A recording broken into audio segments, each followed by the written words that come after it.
So I'm going to talk about quite an interesting case, because in a way what this case does is sort of turns our expectations on the head, because normally when we think about urban design governance, we think about it as a sort of state-led activity. Whereas in recent years in England, following various sort of initiatives from government, there's been a drive for the market, in fact, to step in and deliver some of these services. So, and the particular tool that's being used to deliver, or the particular tool that the market is using to deliver some design governance services is design review. Now, design review is the formal peer review process for the design of built environment projects. So, built environment project goes to a local authority, and they have a design review panel, and that design review panel is made up of professionals, and those professionals give advice to the local authority, typically about the quality of design. Now, we've been doing this for a long time in England. The first time we did it was right back in 1802, when a great organisation called the Committee of Taste was set up. And that was set up to give advice to the then government on monuments that were being built in the aftermath of the Napoleonic Wars, monuments to the fallen of the Napoleonic Wars. And that was the first time that we had a design review process. But it was much later, 1924, that we had a serious national design review panel set up. And that, interestingly, was set up for much the same reason. It was in the aftermath of the First World War, when monuments again were being built to the fallen of the wars. And there was a big controversy at the time over the depiction of nudity in some of these monuments. And the government at the time got a bit scared and thought they need to have some advice about, actually what is good design and what isn't. And from monuments, it developed to advice on the design of buildings, the design of public spaces, and the agenda that we're talking about now. So that was a long time ago, but that was the first time that was the sort of start of a period of 75 years when the Royal Fine Art Commission were in this role. And then we had an organisation called CABE, the Commission for Architecture and Built Environment, who was set up in 1999. And they also set up regional design review panels around the country. So there was a national design review panel, and there was a series of regional design review panels. And they used design review as just one of the tools for engaging in design. They had a whole series of other informal tools of design governance that they were using, but design review was, if you like, their headline tool. It was the key mechanism that they had to engage with design. And all of their tools were of this informal type that we were talking about for those of you who were at the session yesterday. Another way of describing them is tools without teeth. They don't have the teeth of formal regulation, if you like. Now, design review, whilst CABE were operating it, wasn't always universally popular. We published a book recently on the work of CABE called Design Governance, the CABE Experiment. And a lot of people that we interviewed at that time were very always keen to tell us what they thought about design review. One person said, "A day out for unemployed architects with little relevant skill on the matter in hand, or self-serving fairy dust, sprinkling and grandstanding." So not always a positive view about design review, if you like. Now, but despite that, CABE were around for 10 years, and they were involved in doing design reviews on some many very prominent, important projects and buildings around the country during that period, all sorts of projects at different scales. And some of them were just sort of quite ordinary projects. A lot of schools around the country, they did design review on a lot of major housing schemes at that time, right to huge projects like the London Olympics, for example, went through this process of design review.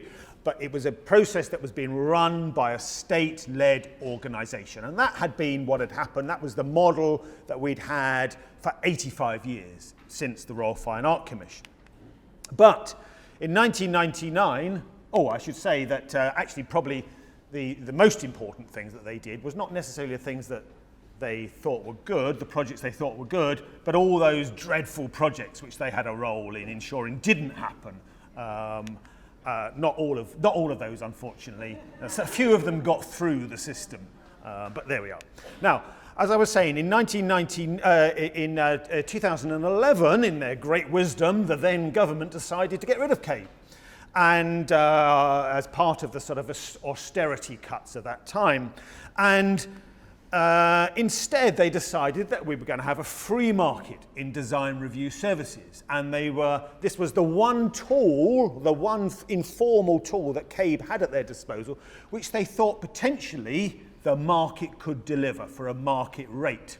All the other tools went by the wayside, not being used at all, but this was the one that they thought might survive. So they put a little bit of money into another organisation called the Design Council, who took on this function of CABE in the short term, and their role was to help to develop a market. The regional players, the regional design review panels, formed themselves into a separate organisation called the Design Network, and the government published policy that was supportive of design review. It encouraged local authorities to use design review panels, either their own or those of this burgeoning market. Now, in the early years, so this was 2011, in the early years, 2012, 2013, some of the original players, some of the design network players, there was an organisation called Shape East, failed. They couldn't get it to work. They couldn't financially get it to stack up. So some of these players in the market disappeared, but others got it to work, and they developed a financial model that seemed to work. New, completely independent private players came into the system as well, and gradually over time a whole series of different ways, or you probably can't read any of this, but different ways, different models if you like, of delivering design review developed. 100 or 1,000 flowers bloomed, if you like. So the question is, did this market work? Is there a legitimate role for engaging the private sector in delivering some of these design governance services? Well, this was the question of a project and a fascinating paper that I'm sure you'll all want to rush out and download, called the Marketizing the Governance of Design.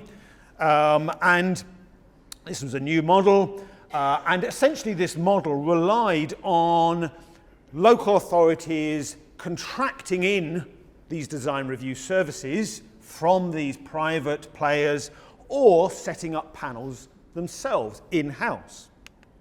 They had various roles. They acted as a jury, a mediator, advisor, educator, advocate for design review.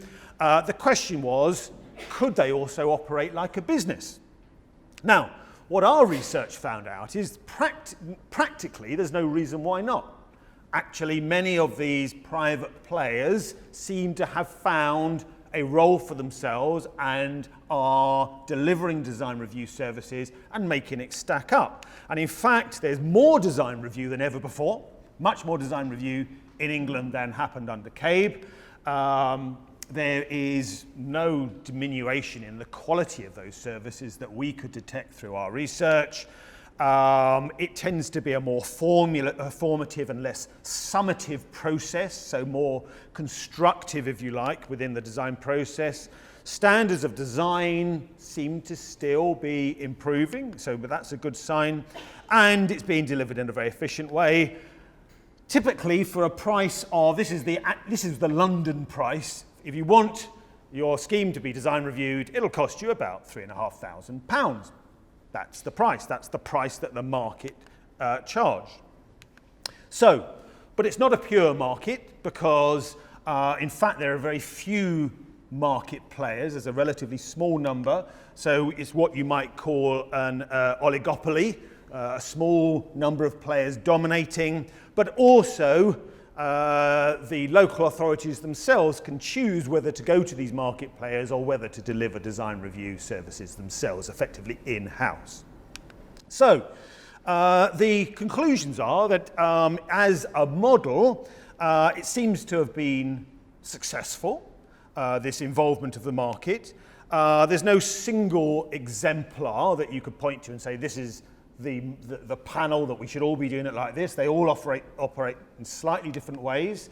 The essence of this new system is diversity, a diversity of players offering design governance services, and there are no clear rights and wrongs, although there are things which our research suggested can lead to better design review, and most importantly, and this is my final conclusion, that design review should sit as part and parcel of a larger process that engages these informal processes of design governance with the formal ones. So that, for example, local authorities have in-house design capacity that they use, that they develop proactive policy and guidance. They then use an independent design review panel, and then finally they're able to make decisions in an informed way with their own skilled urban designers in-house. And if you do it as part of that overall process, informal and formal, it seems to work very well indeed.